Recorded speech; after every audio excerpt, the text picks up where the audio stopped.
Well, first of all, thank you for the invitation. Thank you all for coming. I'm sorry I'm not speaking Slovenian. I spent a lot of time, a lot of years of my life in Britain, so I know I have a specific London accent. If you have difficulties understanding, just let me know, I can slow down. So, how did this come about? When Alenka invited me to do this solo exhibition, you invited initially one work. And I thought, well, you know, I've been working for a lot of years. I haven't had the opportunity to present my work in Slovenia before. This could be a good opportunity to introduce audiences to my practice, and I've been working for about 20 years. So for me, especially when I show earlier works, or when I do a solo show, not with a new project, I'm always thinking, how can I make this interesting to me? Why is it still relevant or interesting to present a work that was created 10 years ago? Now I have this, I like the sound. Now I think because of my age and having created several projects in my life, I have, I suppose, the privilege of retrospective thinking, reflective thinking of all the works and understanding what is it actually that I was doing. At the beginning, I'm sure a lot of you are artists or curators or create in the creative industries. Maybe at the beginning, we are more driven by instinct or by, things that we find urgent. And then the more we create, projects, and we look back and think, oh, I can see now there is a logic to why I moved from this first project to my second project and then the third project. So at this point, I can see that once in around 2008, I took a radical move to change my practice to be participatory, meaning to work with people, in my case, with people that don't come from art circles, and to be more community-based. I started engaging with specific themes, which are in the title of this exhibition. So voices, which is one of my primary materials, communities, that are the people that co-create the works with me, and we conceive the themes, and then ecologies, which is, I suppose, the focus of a lot of my projects. So I thought, and this is the kind of proposal we discussed, how can we select works that also show the change of my thinking? So we started with Sounds from Beneath, which is one of my earliest works, created with a group of former coal miners, retired coal miners in England. They lost their jobs in 1986. And at that point, I was very interested in the whole history of labor, the community, what happened to them. I can give you more details about the project, but I just want to first go through the various projects to give you the kind of conceptual chain. But their relationship with the environment, with land, is very specific. It's based on extractivism. So that work engages with that relationship, with a kind of extractivist relationship to nature, thinking of nature in terms of having resources. Then I thought, okay, we can start with this. In the second, it's a selection of works, which are more recent works that in many ways I continue. My work with young people and with children. And my interest in working with young people and children is related to the legacies of industrialism, the legacies of the kind of capitalist project that they inherit. What do they inherit from our generation? What impact does that have on them? And how do they imagine the future? What can the creative process, through the projects that we do together, what can the creative process do to allow for new narratives to emerge, new narratives of their futures, and the expressions of how they feel about what they inherit from us. And those three projects, so Children of Unquiet was created in Italy, in a place in Tuscany, which is the location where the very first geothermal power plant in the world was built. So geothermal energy is a sustainable form of energy production using the heat and the pressure of steam that comes from the earth to generate electricity. This is where the technology was invented. And that project was, again, a turning point for my work. So that project, which is also the first project I created with children, focuses on this relationship. So can we have industry? Can we have new ways of thinking about energy consumption and production that are sustainable? The project that was, again, part of the trilogy, the other one, was called Ain't Got No Fear, which was produced with teenage boys in Britain, not very far from the coal mine of the first project of this one. Let me just go navigate to the... so this is from Children of Unquiet, the one in Italy. And here you can see the steam from the geothermal ground coming out. I have the trailers, and I can show them to you as the conversation develops. These are just, okay, the videos are central to my projects, but then each project produces a lot of other things. So just to give you an example, Children of Unquiet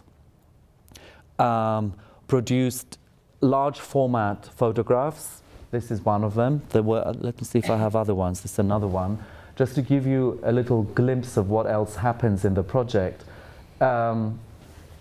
We worked with this group of about 50 children between the ages of 5 years old and 12 years old.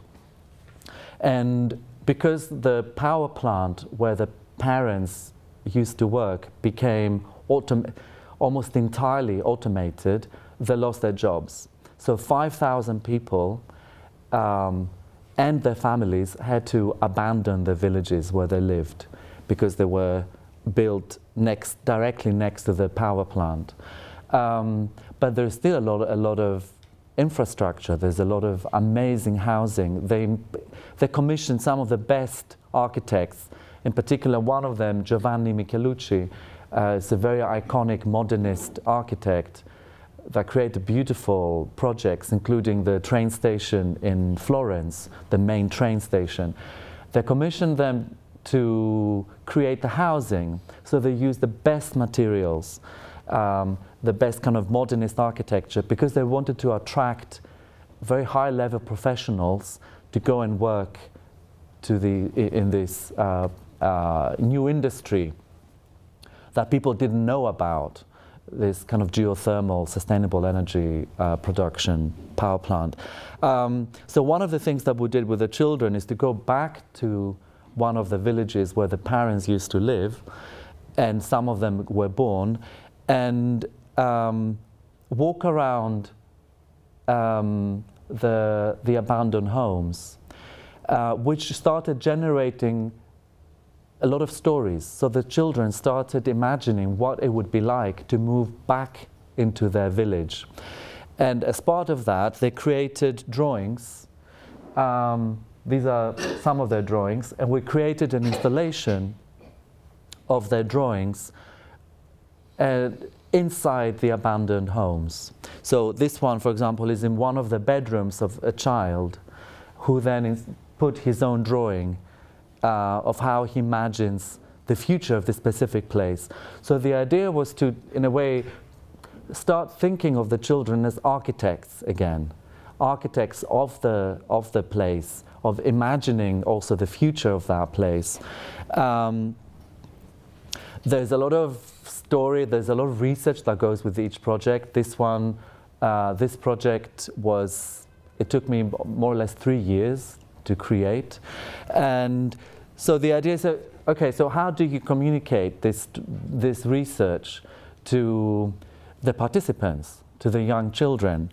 So if I just sit and start telling them the story of, everything that happened there, the social transformation, the economic transformation,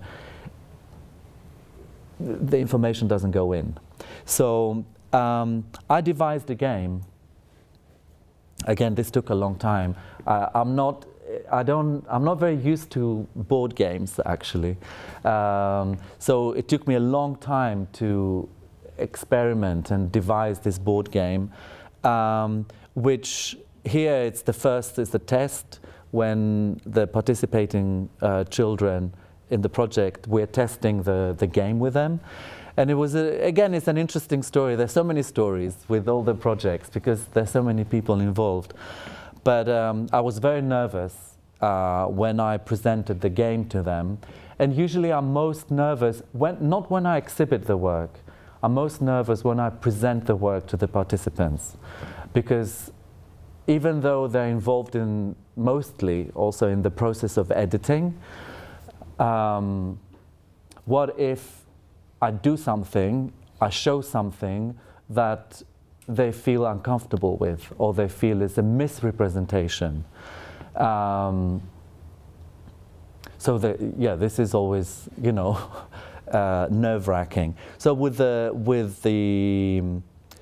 board game, I had this kind of nerve. I was anxious. Will they understand? Will they enjoy it? Will they feel it's a game for them? The response was incredible. The children were playing, and I thought, okay, this is great. I can relax. I can take my orange juice and go out, out of the room, and just, have a conversation with the parents. And then I start hearing screaming, like really a lot of noise, a few minutes later. And I go back in, and I see, the pieces of the game on the floor, like the children really frustrated. Whereas at the beginning they said, this is a perfect game, because they understand the relationship between the place that is represented. Also, if you've seen the film, and we see a little bit here, there are a lot of pipes where the steam from the earth is transported to the power plant. Maybe if I show you a little bit of the clip.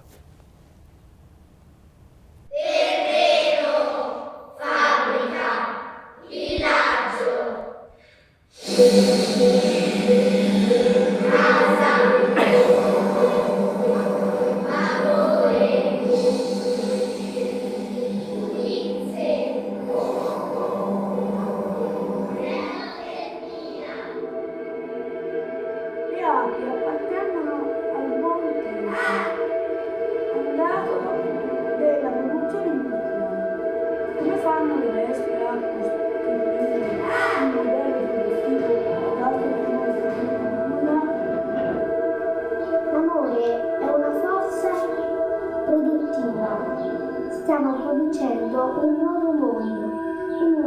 vita sociale, da un lato il mondo politico deve essere una forza rivoluzionaria, rovesciando le sue norme e istituzioni. L'amore è un'istituzione rivoluzionaria.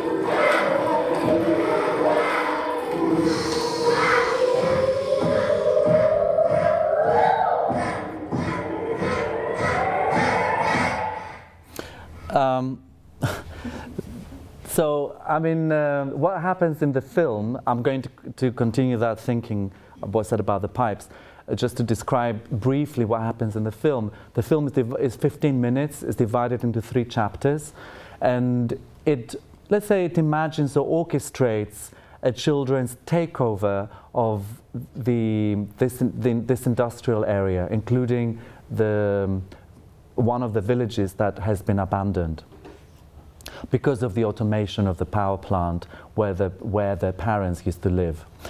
And this happens in different ways. You probably recognize the sound, or maybe if you haven't seen the film, I should say that sound and voice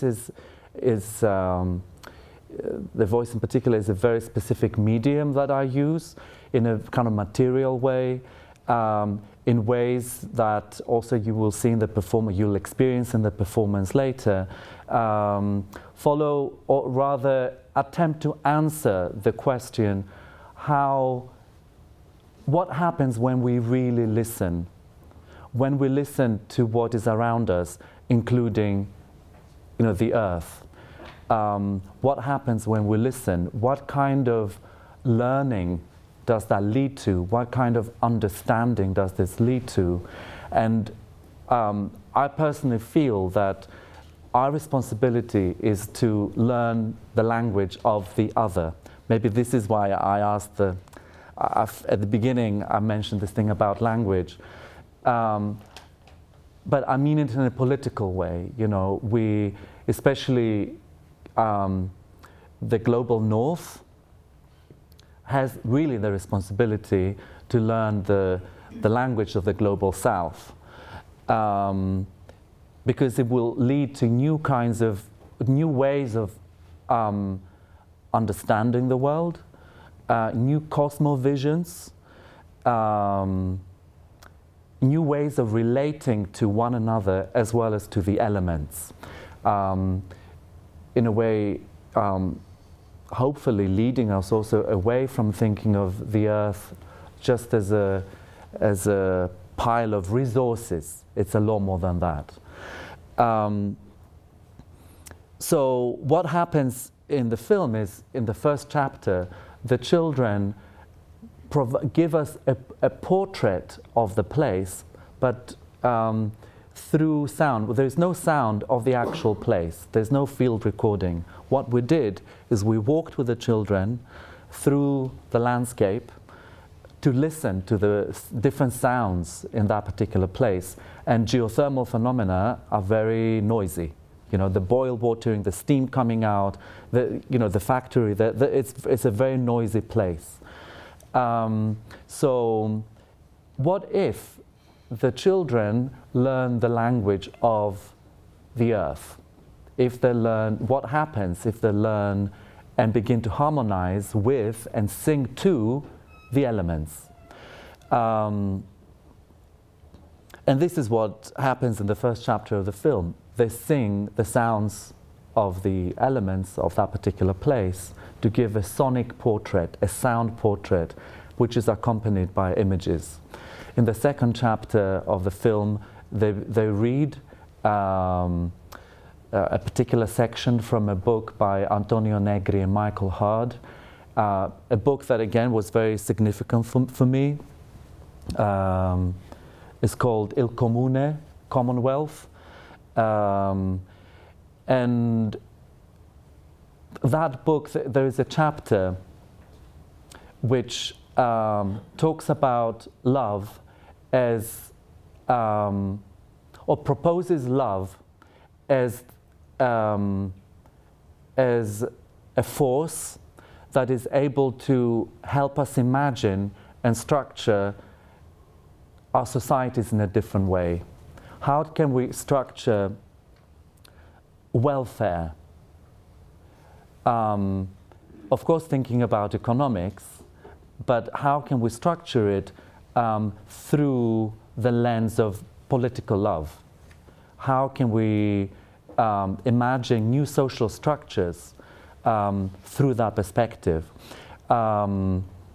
I'm sorry I'm going on and on. You're not asking any questions. Maybe. And I'm just going on and on. I will. Third part, and then I will so, another work. just again to make it very, I'm trying to make it, again, all of this comes from years of thinking and reading and researching. And in the performance tonight, in a way you get almost a summary, because I will talk also about love in the performance tonight. But it's a significant idea that Antonio Negri at some point in his career he comes up with, that created a lot of backlash, a lot of resistance from the Marxist movement, which is what he comes from. So how is it possible that suddenly someone, according to Marxism, that you would, the only way to resist is through sabotage of the people that hold power and they're in charge of resources and production. How is it possible that suddenly you're talking about love, this kind of... but he uses it, I think, in a very interesting way as to talk about how when there is... If you have two communities, two people, two things that they're unrelated, and suddenly there is this thing that's beginning to develop, which is love, that automatically creates new solidarities, new connections out of things that did not exist before. So he starts talking about love as a generative force, as something that begins to create, as I said, solidarities, bonds, interest, attention, out of, in a way, nothing. So how can that be used in a political way to think about political love, not necessarily romantic love? He's not talking about romantic love. And then the third chapter, what happens in the third chapter of the film, the children actually go, we see them, as you saw in the trailer, running into these spaces and inhabiting them through play, through song, through sleeping, just being present in the place. Can I Please. That was the question that I wanted to pose, because the first work we presented was Sound from Beneath, and there's also the sound, which is also in the title, plays important role. Particularly, I'm interested, I asked you, I would like audience to hear about this part when they start to, it becomes a melody, and I had no idea where it comes from, and is it a real melody or something that you did with them? So it's really interesting how the whole sound landscape of the video is made. And Yeah, so Sounds from Beneath, if I were to play just a little bit, you will hear it from the beginning already.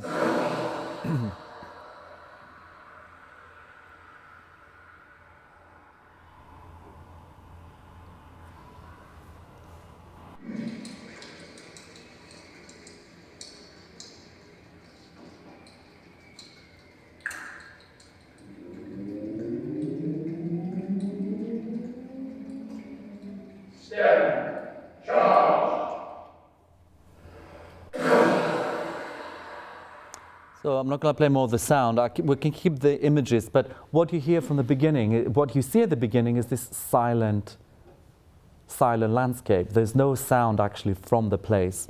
How the sound was developed, which is the core of the work, and then the video, like most of my work, the video is grows out of the sound. Oh, we can maybe hear this a bit.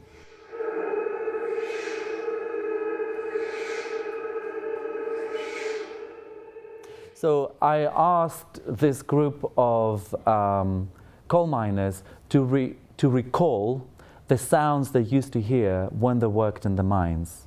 And this came out of my question. Actually, it was a funny encounter again. I mean, there are always stories.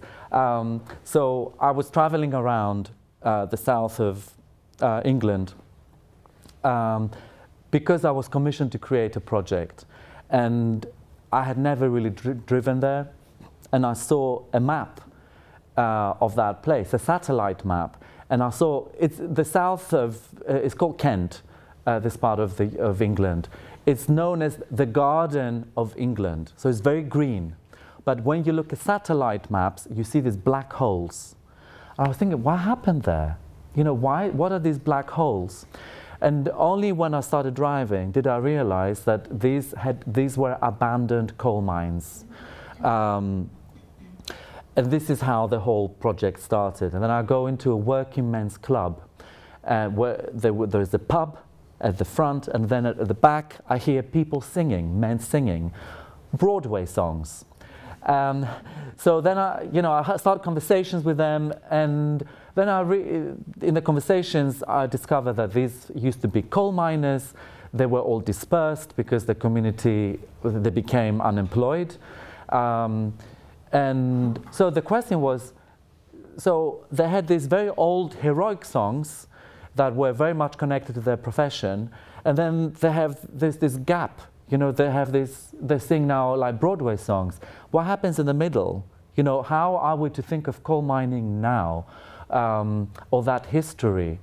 So this is how, you know, this question came up.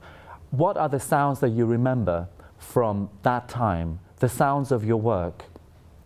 And so what we hear is the men singing, and this took many months of visiting and questioning and researching different coal mining processes and the sounds that they were associated with. So the sounds of drills, the sounds of alarms, the sounds of the elevator going ooh, going down or going up. So by the end of the 6 months, when I was recording them and having these conversations, I ended up, let's say, with an archive of sounds, and each sound represents a different process, technological process, or coal mining process. And occasionally they also, you know, they're names of different tools that they shout, like shovel, which is this tool, or fire, you know, this element that of course they use. And then in the rehearsals, you know, of course we had conversations about life, and they told me about a song, which I had no idea about, a song which is called the Miners' Lament. And this is the song that they sang after a long process of strikes during the period of Margaret Thatcher's government that was fighting with them. And on the last day, when the mine was closed by the government and they were defeated, emasculated and unemployed, some of them permanently unemployed since then, on the way from the coal mine home, they walked and they sang this lament.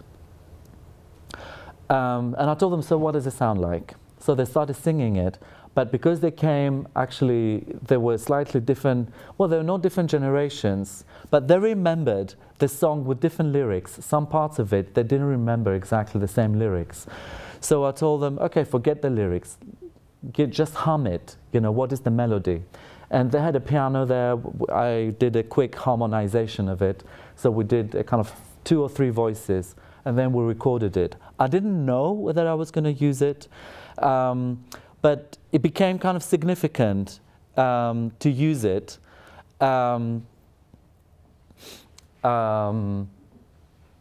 Because at the beginning of the piece, they introduce the landscape, and in a way they resuscitate the mind through sound. But towards the end, when the song appears and all the other sounds are in the background, we hear like it feels as if the mind is torn apart whilst the community is lamenting. So it's an homage, it's an elegy, but it's also a kind of what they were saying in a way. There's something about dignity in the way they are represented, to the extent that, and this in a way is the dream that I always have, that the work becomes, because there are in a way two dimensions to my practice. One is the community engagement and what the work means to the people that are part of the film, and the other thing is more connected to what it does, you know, what role these works have within the art circuit, kind of to bring visibility, but also, you know, to specific themes and communities, but also, you know, what role does each work play in the continuation of my oeuvre and the building of my career. So the dream happened, which was probably 15 years after making this work. I received an email from the daughter of one of the men in the film, who sadly had passed away. He died. And he was very proud of the work, and his family wanted to use it in the funeral. So this is incredible for me, that actually these works continue to have meaning, not just to me, but also to the people that participate. So let's jump from people who participate with the songs with no lyrics to songs with lyrics. So the work which was shown, after this one. Ain't Got No Fear. Sorry, I'm going very fast. This one. Yeah, now we have to go fast. We have to prepare. Yes. This one, because that's the opposite. So here was really concentration on lyrics that you developed together with this group of teenagers. Yes, and maybe I'm going to play you just the beginning of it, so that I'd like you to pay attention to how sounds and images appear.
Once I was 7 years old, I moved house, but I also went to a village that I It's so cool. In a way, we don't have to see all of it, but you know, all the dynamics of it are already there in the opening scenes. So at the beginning, we hear in the dark this kind of voice of a child, which for me is like, I remember when I was editing it, I was very upset. I was like, it really upset me, you know, to hear this voice of a child calling in the dark, which often is how I feel about that generation, especially in that part of the UK, surrounded by industry that is being demolished, and this is the moment that the film is capturing, and dealing with that legacy. They're growing up in an industrial village that was built by British Petroleum, by BP. The industry is being demolished. The moment that we create the project, is the main employer. What does it mean for their community? What does it mean for how the children think about their lives and their futures? Do they have to move? What questions come out of this? So it starts with this voice in the dark, and then the next shot is the boy with the pony, and it's about this intimacy that these children have with nature. You know, they roam around in nature. This is where they play. They have secret places where they hide and they do things that they need to do as boys, as teenagers, as children, away from surveillance, away from adults. But then there is this thing that happens in between them, that we see the horse and the boy. In between we see this factory, which in the next shot we see just the back of the horse in the foreground, and then the focus changes and we focus on we see the back in focus, which is the industry, and then the sound becomes louder and louder and louder, until out of the sound comes the beat, that the music beat.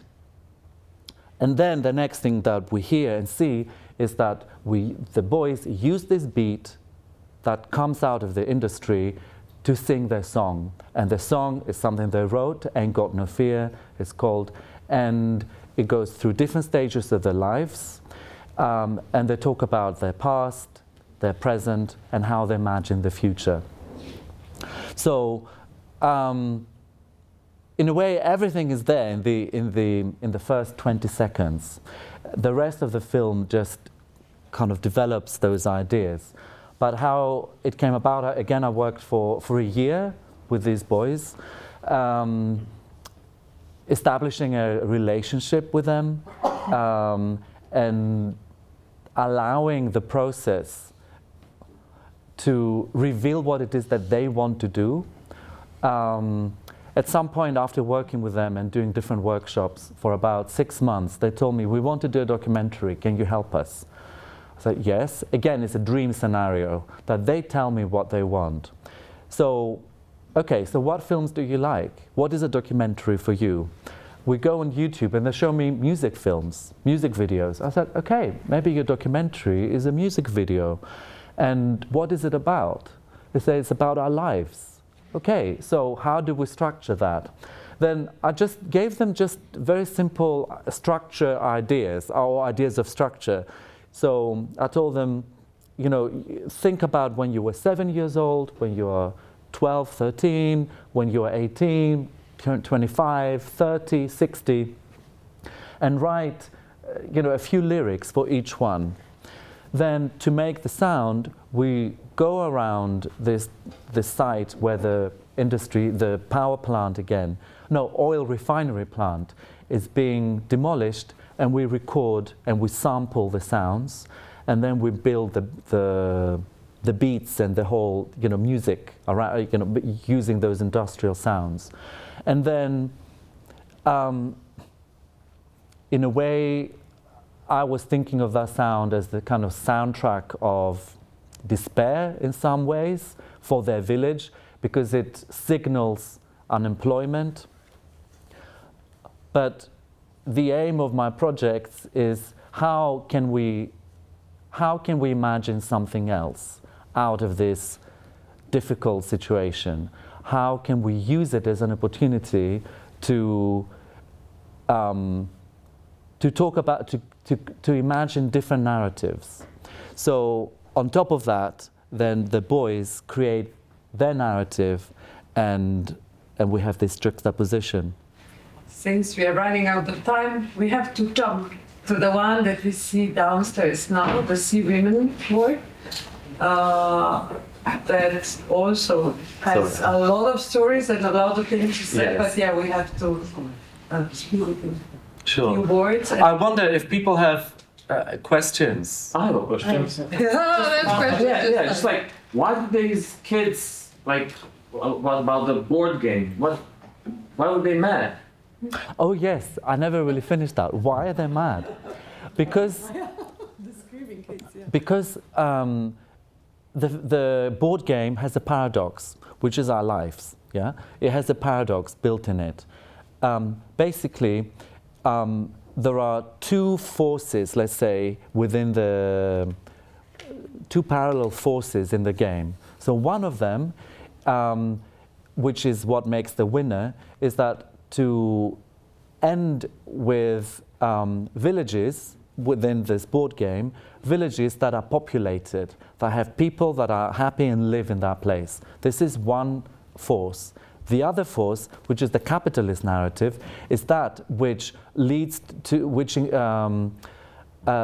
you, it's like monopoly, leads you to think more of how to maximize your profit by automating, but when you automate, you lose employees, and how to accumulate more wealth. So, what the players, it's not like a conventional game. What the players have to negotiate is those two narratives, those two things, these two forces. So, if I'm supposed to win by having populated villages, but what the cards are driving me to do, the game is also driving me to do, is to have, to accumulate wealth. How can I do that? So, in a way, the game makes us think about what happened in that place and how can we think of an alternative way of imagining that narrative. So the children, I think, had the perfect response, which is, can I use this word? Fuck the rules. You know, we just throw this, we don't want these rules. We want to invent new rules. And I thought, when this is shown in museums, everybody's very polite. They understand, I think, oh, now we understand it. It's this kind of, you know, adult thing, okay, these are the rules, we're going to play by the rules, oh, but we understand the paradox. And I think the kids had the most sincere response, which is throw it away. It's like, throw away this narrative. We want to imagine a different game. So that was it. And there was another question. I find it very intriguing listening to how you describe your work with communities. And I think you said at the beginning that was a career change, or that was something that happened. You didn't always work with communities. No, before that, because I studied architecture, then I studied theater design, and then I studied art, fine art, but they were all different degrees, like Bachelor of Science, and then MA, and then a PhD. And I started, I was financed by EU funding and UK funding. I come from Greece, from a working class family. My father was a metal worker, and my grandfather was a shoemaker, and my grandmother a maid in rich people's homes, cleaning and looking after children. And then suddenly I was surrounded by very privileged white students who were thinking in art historical, art theoretical terms. So when I was studying, actually, I found this a very big conflict. It was a very big conflict in me. So especially when I was doing my PhD, in order for me to deal with it, in the day when I was doing my university studies, I was surrounded by these big brains. And then in the evenings, I was doing during the week, I was doing two different voluntary jobs. One was within an art therapy department in a psychiatric clinic, because I was thinking, well, for these people do art because for them it saves their lives, really, and their mental health. And the other one was within a clinic of gender reassignment. Now we call it gender confirmation therapy, surgery. So people changing from male to female, female to male. In order to keep sane. So when I left university, I was surrounded by all my colleagues, and we were working together. I was working with professional performers, with other artists who were coming from those narratives of kind of contemporary art. And then I thought, when I was trying to explain my work to my mom, my family, I always found it, I thought, it's not, there's nothing complicated. I should not really need to use, I don't need to use these kind of art theoretical terms for the general public or for my family to understand my work or for me to explain my work. I can have access to these, and this is the privilege of having 10 years of like university education, but I can use the skills to, in a different way. So for me, that was the turning point, and I thought, okay, I'm not going to work with people that come from this background. I want to work with people that communicate. We can still make sound that might be thought as experimental music or video art or avant-garde music even. But it comes from lived experience of people working in the coal mine or sea women, which is a community that is vanishing in South Korea on the island of Jeju. And they produce these extraordinary sounds. They have the whole sound subculture is incredible because they have work songs. They have this breathing technique, which is a craft in the same way that a metal worker would know how to use welding or different equipment. The women really learn how to manage breathing. And this is what they transmit from grandmother to granddaughter. It's only women that do it. Again, it's very gender specific because the history of it is that women that used to do it were the lowest of the low working class, and they would, until the 1940s, they would be semi-naked, which in this culture was completely degrading and stigmatizing. So it was a work for women to do, but also there are physiological reasons that people say that maybe because the distribution of fat in the female body is different from that of the male body, and it insulates the female body against cold temperatures in the sea, whereas the distribution of muscles and fat, which is different in the male body, makes the male body more vulnerable to hypothermia in cold water in the Pacific. So these women, their practice, which is that of pearl diving, there are no longer any wild pearls.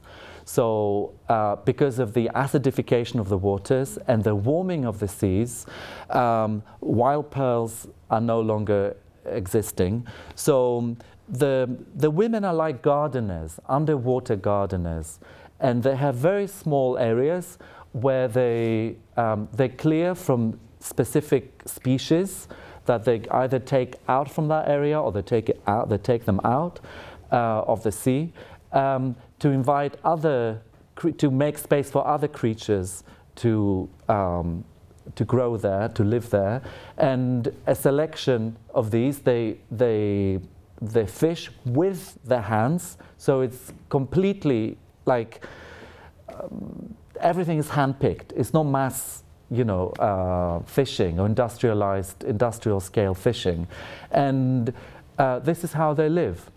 The women that are too old. The oldest ones that I filmed were 87 years old. The youngest one was around 60 years old. So you can really see that the generation, the community is really growing old, and they are dying out. The ones that are too old to go into the sea and face the elements with their bodies, they run the restaurants, very small restaurants where they sell the food that is picked by these women. And they follow the practice is very much connected with shamanic beliefs. They follow the cycle of reproduction of sea life. So they pause certain periods of the year. They make offerings to the sea goddess.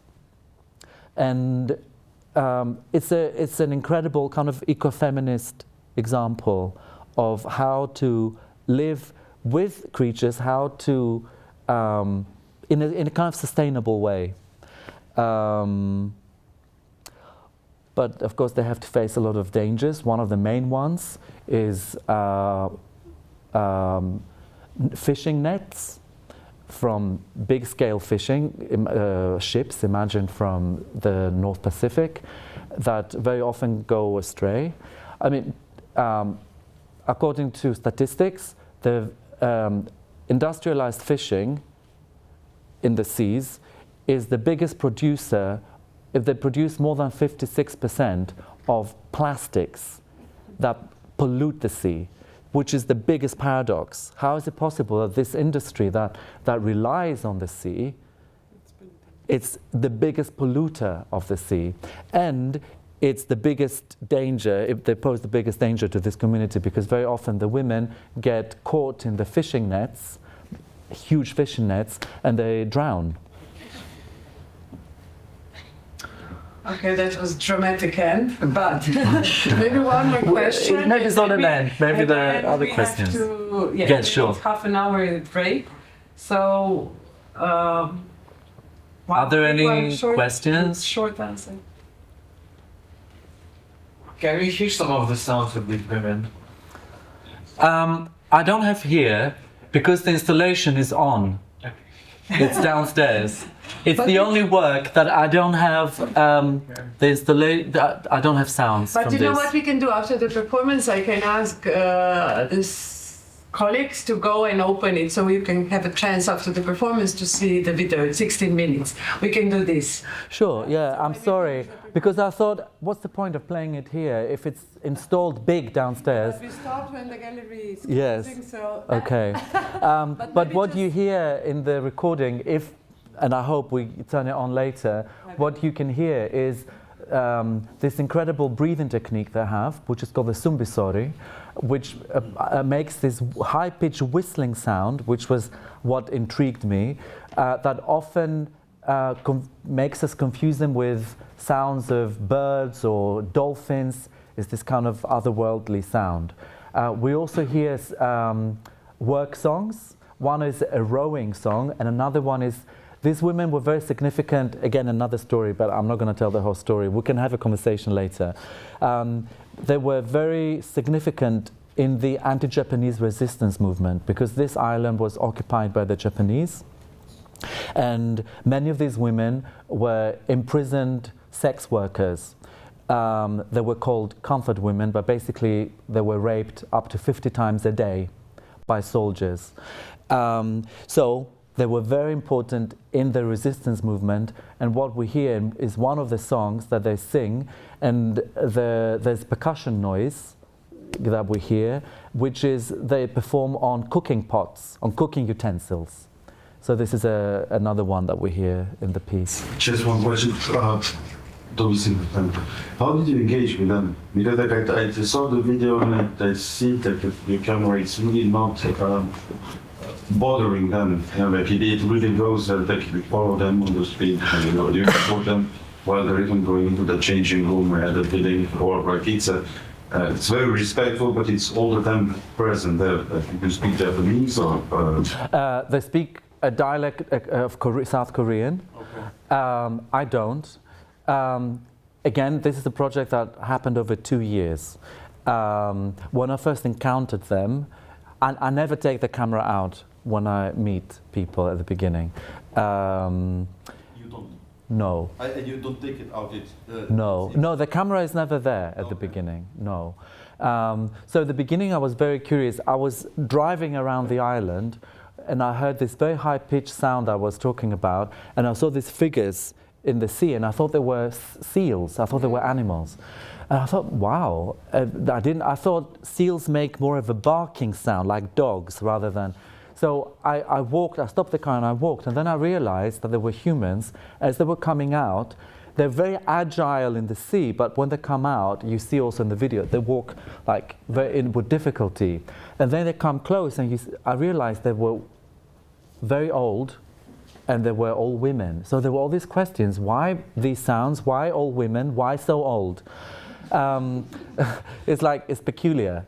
And then I was doing a residency on this island, and I started asking people, and they told me, oh yeah, it's these women.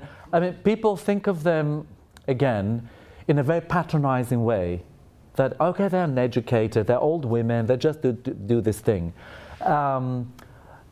But there is a women's film festival that happens on this island once a year, and it has an office at the university of this island.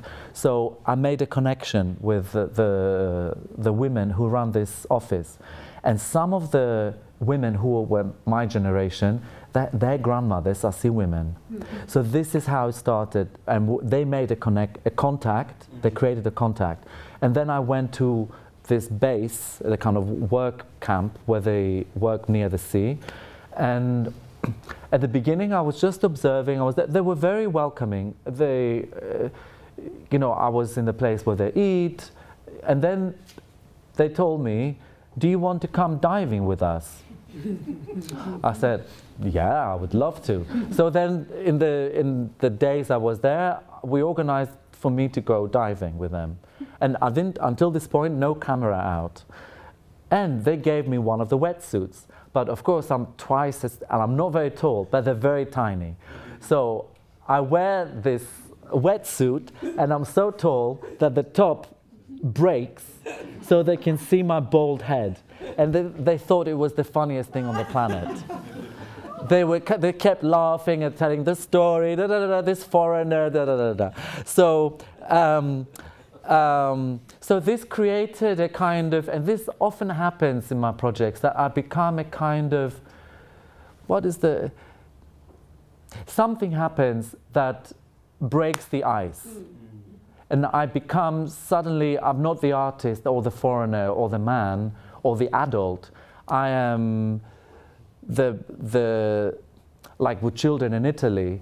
I mean, I try to speak Italian with them, but of course, I mean, my Italian is very poor. So suddenly this democratizes our relationship.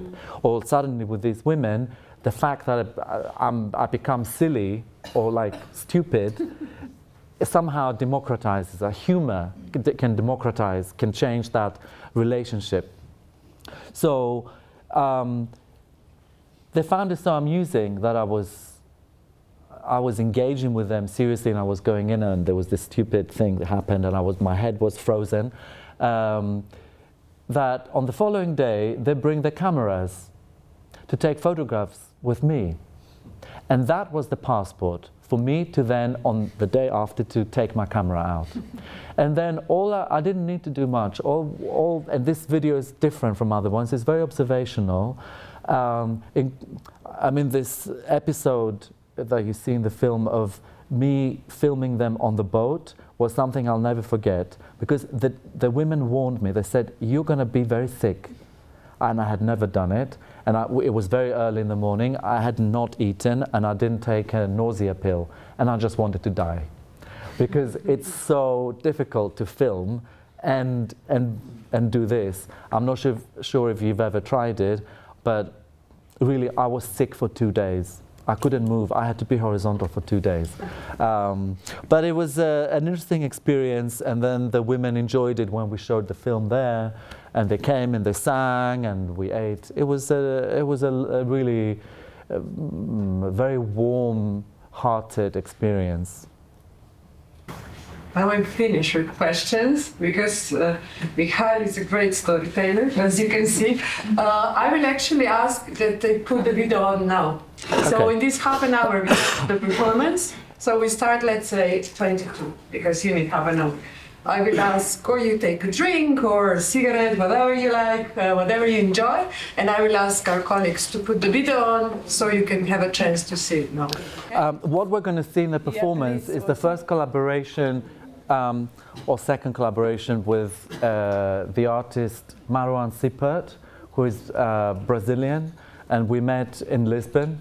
Marwan comes from dance, and this work, as you will hear and see, engages with all the themes that we talked about.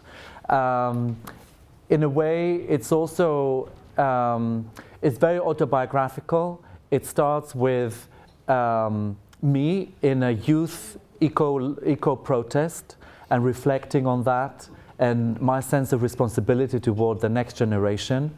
But it's also this piece of information that Marwan and I read that we found it very shocking, that in one day humans are moving more earth with our machines and technologies than all the natural phenomena on the planet move in 1 year. So in one day, we are able to do more earth movement than the earth does in 1 year. So given that fact, the question is, why do we still, we are very able and capable of dealing with climate change and making big changes. So it's really asking this question, and the piece is kind of searching for hope and searching for ways to think of, okay, actually this is in our hands and we can do something, but also we have a responsibility toward the next generation to be responsible ancestors. Thank you. Thank you very much.